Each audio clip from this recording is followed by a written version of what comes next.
Hey everyone, and welcome to Mriyaslava, the only city in City Skylines 2. There's a lot to talk about in this episode, so I'm just gonna kick things off right away. Last time, we basically got all the rail networks set up for the city. So we put down the initial stations, we laid down some of the tracks, and then we also relocated the industrial area to sort of a different area to clear this piece of land that I'm working on right now. And so the main thing in this episode will be to basically finalize that industrial area. But before we do that, I do want to do some things in the city. So like I said, we had the industrial area here before. It was, when we started the game, we only had one tile. So the industrial area had to be within that tile to sort of meet the demand. But now that we've unlocked more tiles and I can move that away, I want to use this piece of land as part of the city. And as you can see there on screen, we have full demand for offices. So I thought that this would actually be a pretty good place for an office district. And so what I'm doing is just I expanded the quay, sort of the walkway along the side of the river, and I put a couple of bridges in so that you don't have a bottleneck and that there's a couple of routes in and out of there. But since this was going to be a much more trafficked area, and even already with there not being anything there, I was already noticing this roundabout being kind of a bottleneck, and I expected that.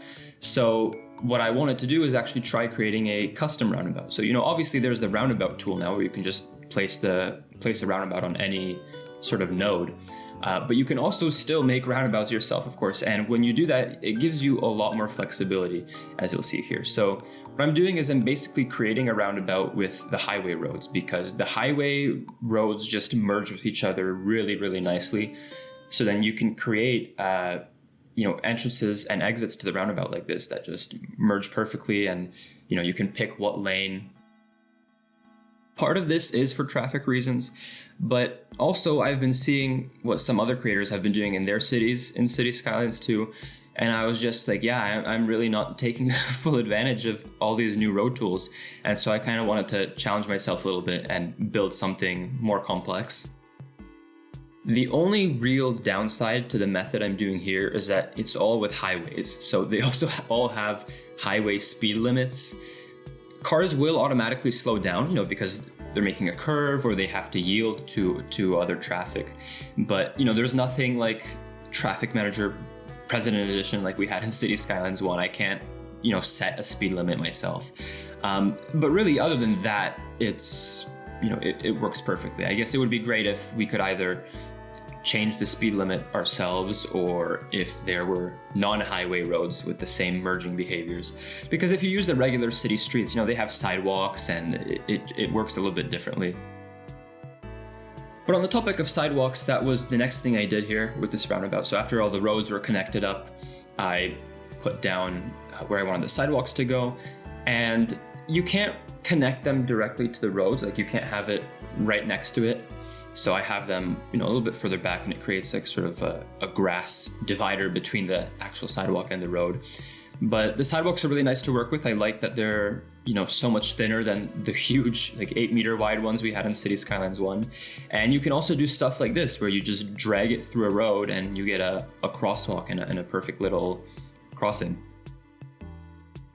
And I basically repeated this for every branch of the roundabout, just making sure that people can get to where they need to go by foot, and sort of just ensuring that it is a walkable city, which was one of the goals that I had. And ideally, the traffic through this roundabout will really be cut down in general once we add things like buses and trams in the next episode, probably. But as of now, there's still a lot of traffic coming through here.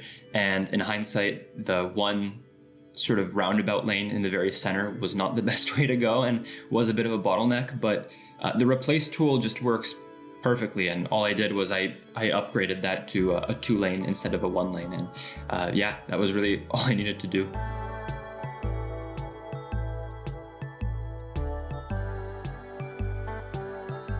You can see here I also decided to do a little bit of landscaping work, just sort of using the flower bushes and trees and stuff that are included in the game to just make it look a little bit nicer. It's not perfect, and there are still some gaps here and there, but I think it was a nice little touch.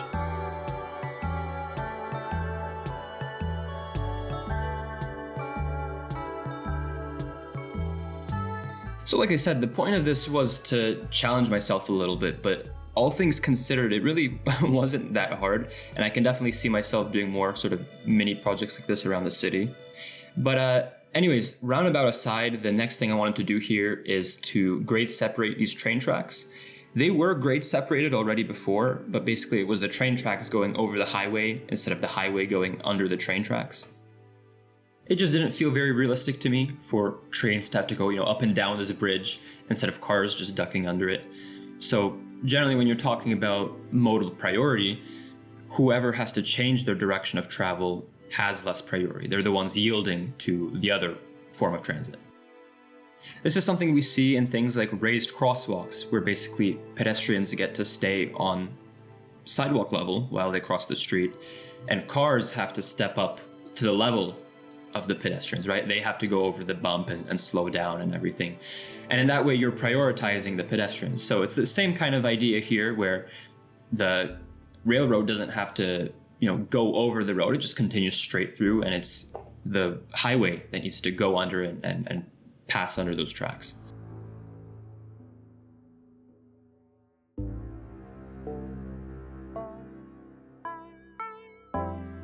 So once all that was taken care of, I worked on the road layout here a little bit, as you can see.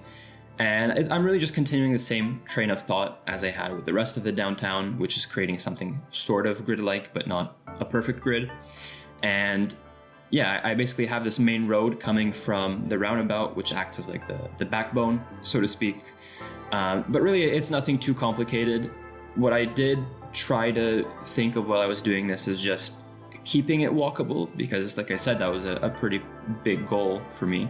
And I'm also trying to think ahead a little bit of where my tram or bus routes might go.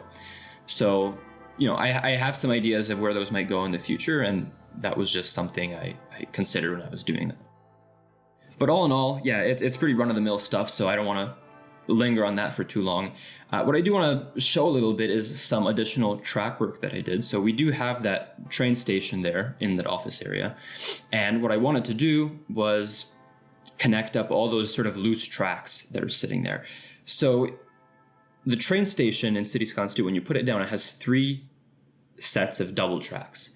There isn't anything smaller. You're stuck with that amount of tracks. Even after you upgrade it, all it does is add platforms to the third track. So before then, it just kind of acts like a bypass line. And it looks pretty ugly to just have those tracks sitting there.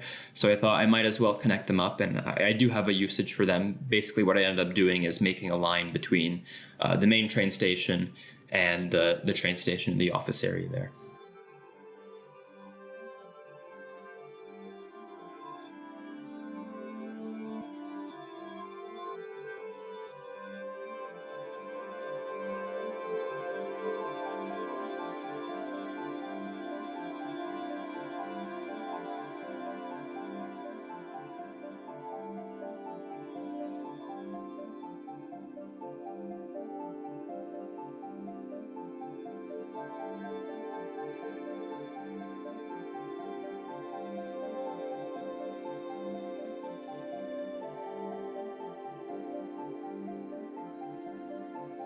So I hope you guys don't mind these pauses in my narration, because it is a pretty long video, and I don't want to just ramble on for 40 minutes straight.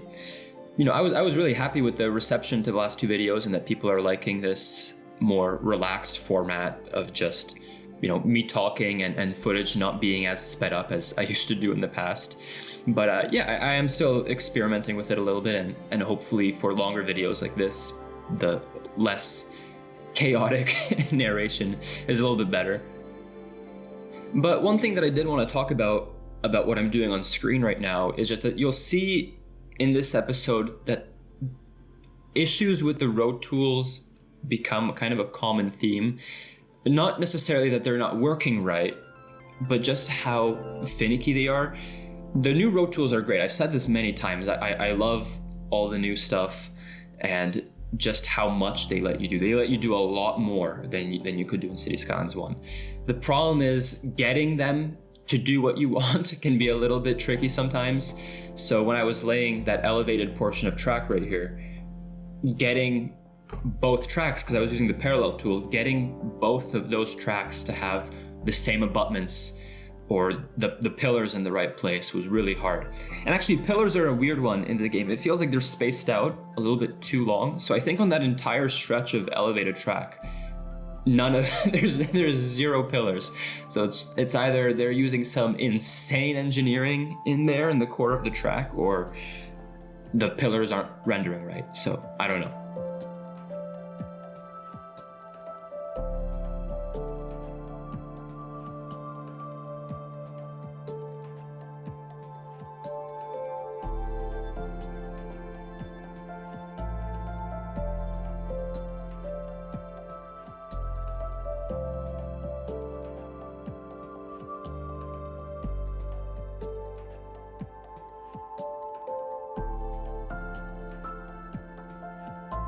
So I finished up this area by laying down some crossovers in case any trains need to change tracks, and then finally zoning out the area with some commercial and offices. And then we finally moved on to industrial.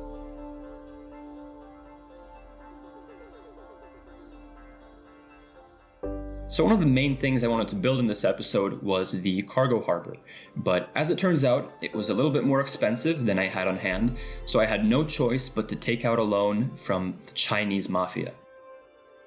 Now, I don't actually speak any Mandarin, and they did look at me a little bit weird when I said it's for City Skylines 2, so I think there's a slight chance they think I'm an actual real estate developer, but I'm sure it's fine.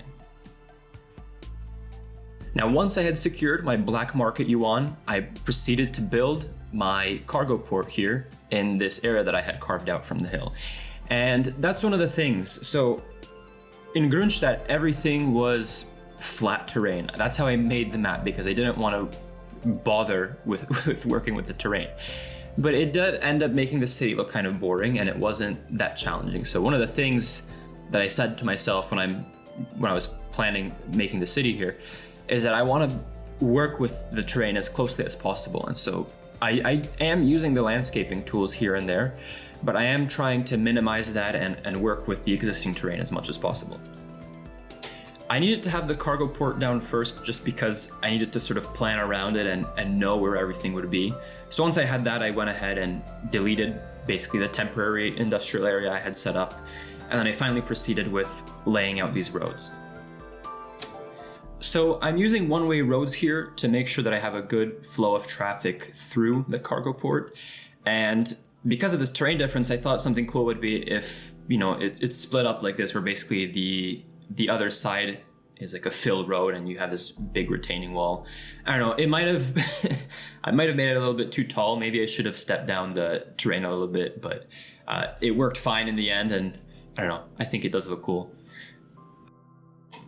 Now, you might be seeing me do this in like 10 seconds in the clips I'm showing, but this took me like an hour to get right. Like the cut and fill roads, they're great. I love that they're there. But getting them, like I said, to do exactly what you want them to do is really hard. If the terrain isn't perfectly straight, they'll be all wobbly and everything. And it took a while. It took a while to get it to that point. Was it worth it? I don't know. But what's done is done, and it looks pretty cool. So here again, you can see me following that principle of modal priority that I was talking about earlier, where the train tracks just continue straight through and the road is the thing that has to go over them. It was a little bit tricky getting this road right with the terrain differences, like especially after I put down that train line to the cargo port. You can see there's a very big cliff there. But in the end, I think it worked out fine. I did a little bit of terraforming so that the other side of the tracks had higher terrain as well. Really, I think the trickiest bit of the roads in this area was this part here, where I basically had those two one-way roads that go in and out of the cargo port, but I needed a road to lead into them first and to connect up to this roundabout. I didn't want to do a custom roundabout because I didn't want to work with, it just didn't make sense to put highways here. At least in the other one, it was, coming off of a highway, but here I didn't want to do that. So yeah, I had to play around with it a little bit, and I just removed the crosswalks and stuff from that connection. And then what I did here is just have like a little turnaround so that the one-way road basically goes down the hill and connects up to the other one. And again, it's using these cut and fill roads, which look pretty cool. They are a little bit bumpy because of the terrain, I wish I had to move it to fix them, but I think for what it is, it worked out pretty well.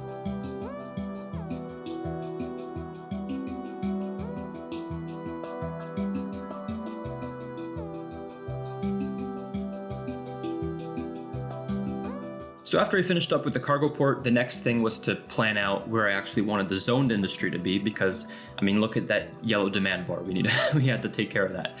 So I basically outlined where those areas would be with these tracks, just kind of so I would know where the rail corridor is and so I could build around it. And the first area that I wanted to zone industry in was this area here, right behind the cargo port.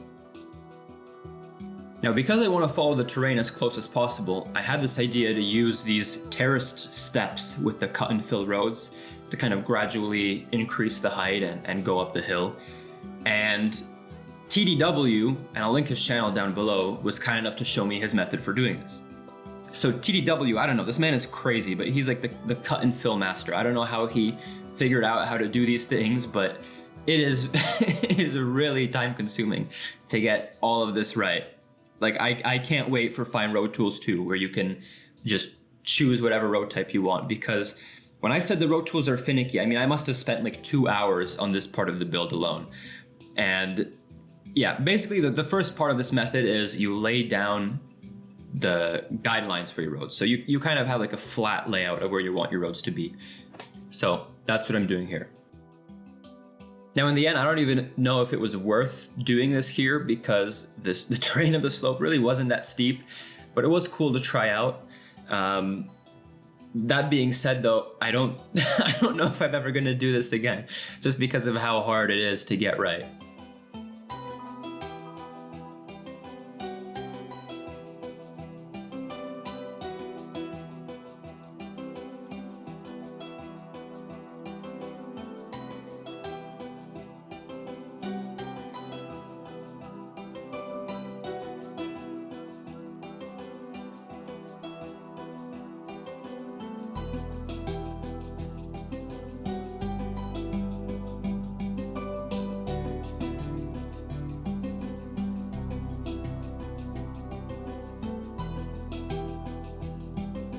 With the roads in place, the next part of the method is to delete them and basically set your terrain height where you want it to be.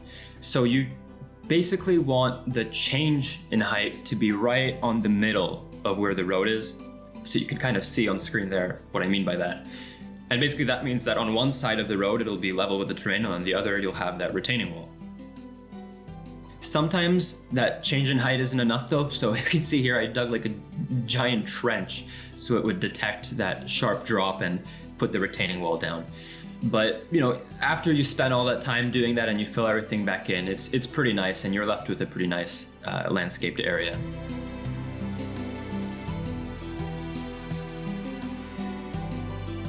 Now, just because it's an industrial area doesn't mean it can't be walkable. And this is a big mistake that I used to do with my past builds in City Skylines 1, where you just kind of zone industrial, maybe put down a train station, a bus route if you're lucky, and then kind of forget about it.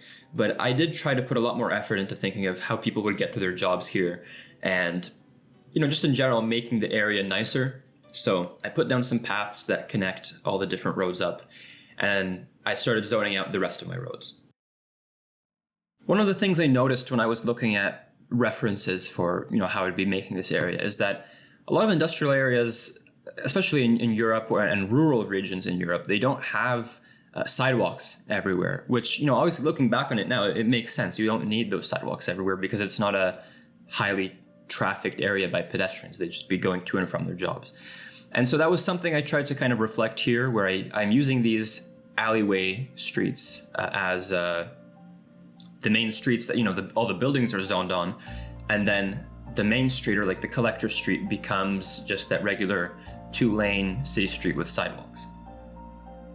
I also tried to be a little bit sparse with my zoning in general. So you can see here I'm leaving intentional gaps in how I'm zoning things, or not fully using the zones, just because I thought that it helps the area looks a little bit more realistic instead of jamming it full of as much industry as possible.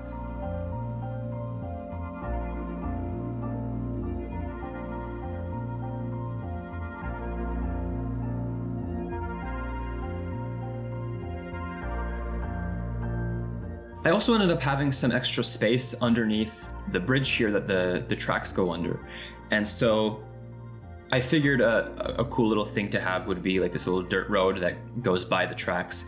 It doesn't connect to anything right now, but I was just thinking, a lot of the places I've been and a lot of the railroads I've seen, they often have like a dirt road that goes alongside the tracks for maintenance purposes or whatever, just because you have an existing right of way there. So it's pretty easy to add a road right next to it. And yeah, I just kind of thought it would reflect that. I don't know, maybe I'll use it for something in the future, but I thought it was a cool little addition.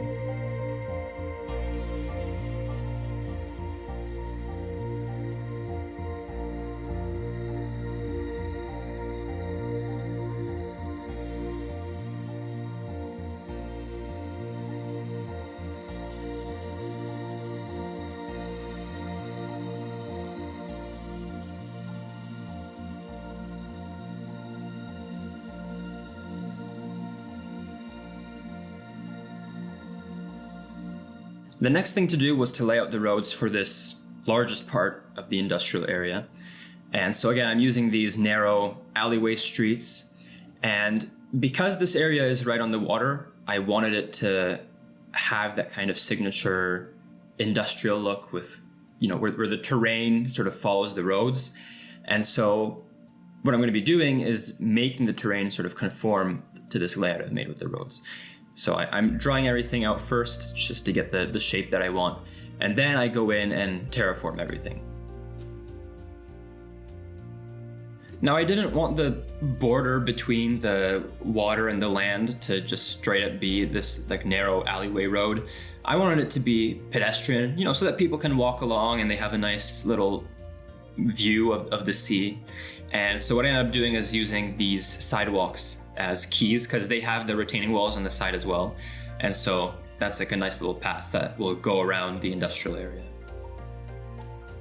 And again, I'm not showing the terraforming because of how long all this really took, but I don't know, the terraforming is really a double-edged sword in City Skylines too. So on one hand, the terraforming grid system that is used, because it does work kind of like a grid. I don't know the exact mechanics behind it, but basically, the terrain has little nodes where it will detect the height changes and stuff, right?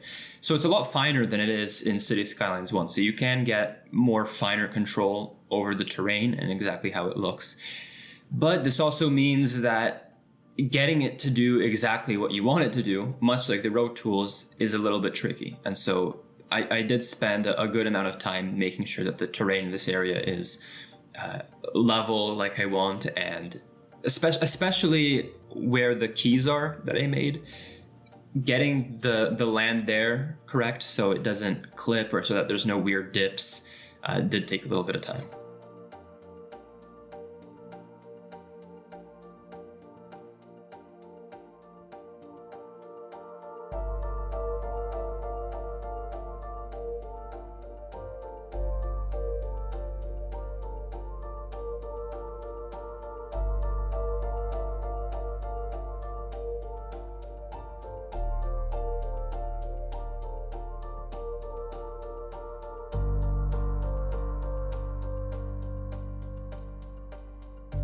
You can see here, one of the things they made sure to do was that we have good pedestrian access to these paths. So, I didn't want it to just be a couple connections here and there and then people have to walk 2 kilometers to leave the path again.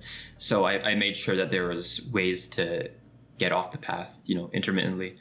And in the end, I think it turned out pretty nice. Once I unpaused the game and the water regained level and everything, it ended up working out pretty well. The third sort of big task, other than getting the cargo harbor set up and getting all the industry zones set up, was making a new interchange. So I did make an interchange here in the last episode, but if you remember, I said it's not very high capacity, and that became clear right away because cars were backing up. It wasn't horrible, but I knew if this area was going to expand, it wasn't going to be enough. So I wanted to make something a little bit higher capacity.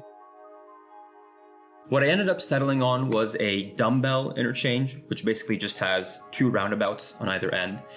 And so the first thing to do was, you saw there, I sloped the ground down to the lowest point, and then I basically draw out my highways so that I know where to build the bridge over. Now, the reason behind the dumbbell interchange was twofold. One, I still wanted this to be very compact. I didn't want a giant cloverleaf or complex, spaghetti interchange with roads going everywhere. And two, I didn't want to spend a lot of time on this. Believe it or not, I don't like making interchanges that much. It's fun when you have to do it and you get around to it, but that's really not something I wanted to focus on. I had enough of highways and expressways with Grünstadt and everything, so really it's secondary to kind of everything else for me.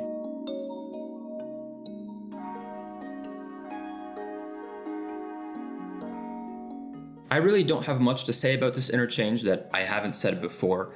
I ran the simulation after, obviously, and I, checked how traffic was flowing, and it seemed to do pretty well.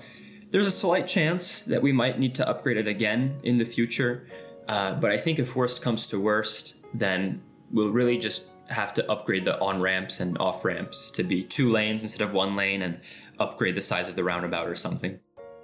But I really think it should be fine.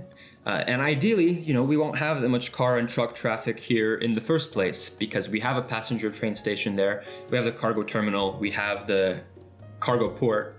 So really, we're already handling a lot of the imports and exports with trains. And then with passengers, we have the passenger train station. So, hopefully people will be using those more. Now, to circle back to what I'm doing on screen here for a second, I mentioned earlier that the terrain resolution is a lot finer in City Skylines 2, and you can see what I mean, because basically that's that median between the highways. The terrain resolution is so fine that when I leveled the height, it actually raised up the terrain there as well. So I have to go back and fix it. Not a big deal, but I just think it's interesting that, the terrain resolution is so much finer because it's not a problem we really had to deal with in City Skylines 1 for stuff that's small.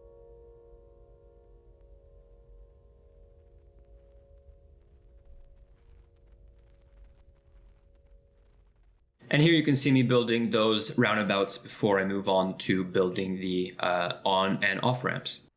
And as a side note, I think it's really funny that people ended up building roundabouts so much in City Skylines 1 that it became its own tool in City Skylines 2. I mean, it was just such a classic solution to traffic, you have a traffic jam here, build a roundabout. You have too many cars here, build a roundabout. And it's especially funny too because, where I live in downtown Ottawa, there are 0 roundabouts. There's 1 new roundabout that they built at my university 2 years ago. And in newer developments as well, around North America and I'm sure in Europe as well, you can see roundabouts are becoming more and more common. So I'm almost wondering if City Skylines has anything to do with them becoming more popular. I don't know, roundabouts definitely can't solve everything. I mean, sometimes a classic intersection with, controlled lanes is the better solution, but it's just really funny to see the timing between City Skylines releasing and roundabouts seemingly becoming more and more popular. I don't know, maybe there's something there.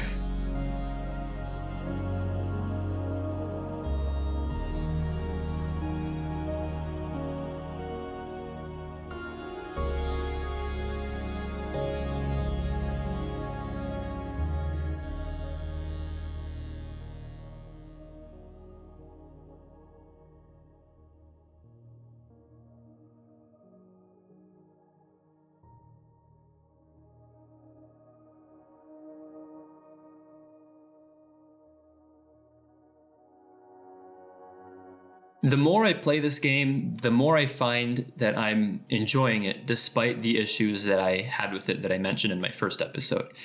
And I don't know if that's because I just haven't played City Skylines properly in so long, or if it's, because it's a new game. But, like I've been saying at the end of my videos, I am having a lot of fun with it. People love negativity, right? I mean, they're drawn to it. That's why people love drama videos and stuff like that. So I was really happy to see that a lot of people in the last video seemed to agree with my comments about the graphics and stuff like that, and people really bashing on this game a little bit more hard than they needed to. That's not to say it's all rainbows and sunshine. I don't think the game is perfect, but I think the fact that someone who was so burnt out with City Skylines 1 that I didn't even want to touch it. The fact that I'm enjoying the game, I think that really says something.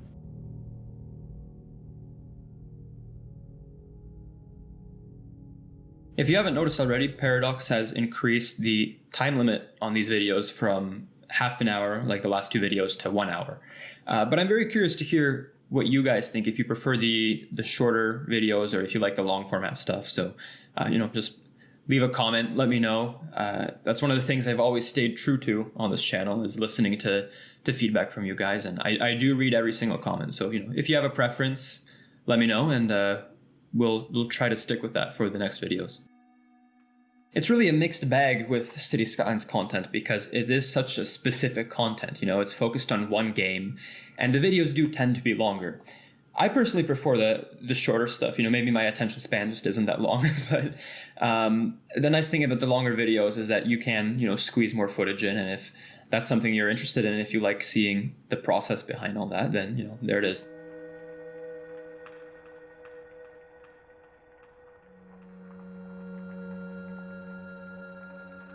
Even after I unpaused and I let the simulation run for a little bit, we still had really high demand for industrial. So I ended up building this additional area that I expanded out to, just to include a little bit more room for some industry.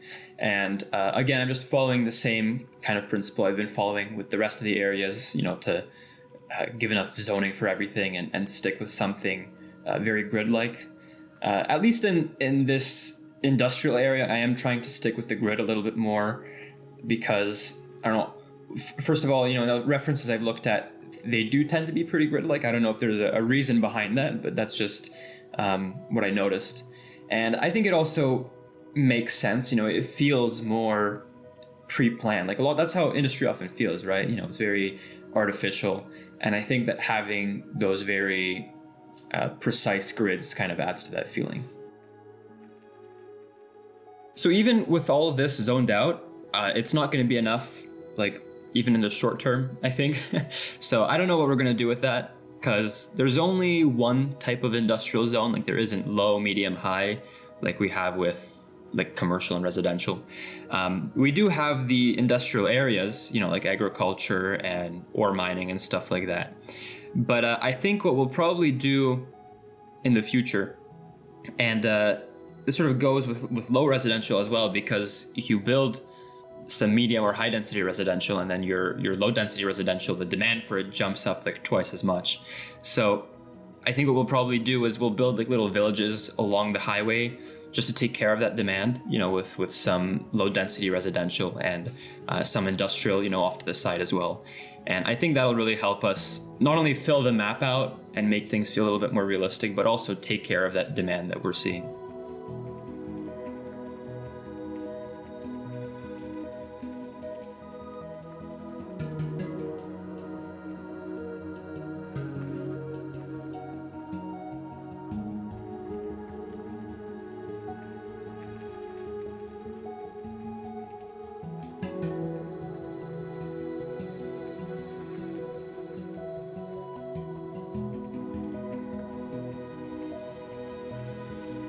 And yeah, so once again, we zone everything up and let it run, and 1 second. Yeah, 1 second. Can I help you? Oh yeah, I'm just about to pay back. Yeah, I'll pay it back. I'll pay. I have to pay the loan back. So that's about it for the industrial area, actually. But before we go, there's a couple housekeeping things we have to do. So you can see we have some problems there with lack of entertainment and lack of good internet. And we also still have pretty high demand for low density residential. And I did want to take care of that before I go. Now, the main, current objective is obviously to get the city to grow. And so even though we have pretty high low density residential demand, I did want to take care of that little bit of medium and high density first.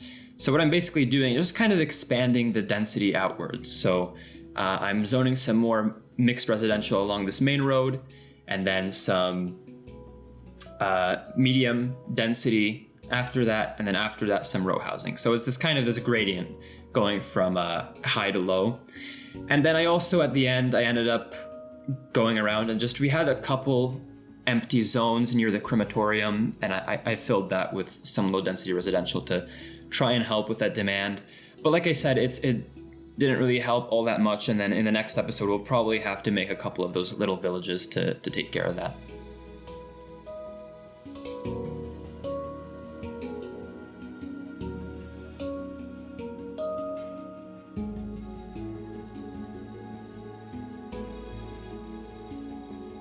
I could have definitely built some more roads for low density residential, but I'd really like to keep this downtown area primarily, medium and high density and stuff. So this is probably the last bit of low density residential I'm going to be zoning in this area. From here on out, I'd probably like to keep it to the higher density stuff, like I said. There were a couple of other things as well. So we were missing mail as a service. This isn't really something I played around much, even with City Skylines 1. I don't really know the proper technique behind all of this, but yeah, really all I did is just put down the postal warehouse and then put down a couple of these mailboxes so that we have all of our streets green. It's definitely cool that it's a service. It's just not something that I really have ever thought about that much. It's kind of just there. The one other thing that I also did after this is place down a cellular tower because people were complaining about lack of internet. So I just put up this big antenna on the hill we have near the downtown area. And just as I began to wrap things up, it began to snow, just in time for the next episode. I think we made a lot of good progress this episode, and I'm pretty excited to continue. If you liked this video, please leave a like. If you didn't, leave a dislike. YouTube may have hidden the counts, but I can still see it, and it really does help me gauge to see, how well a video is doing. And of course, if you have any specific thoughts, please leave them down in the comments. Thank you so much for watching. I'll see you next time.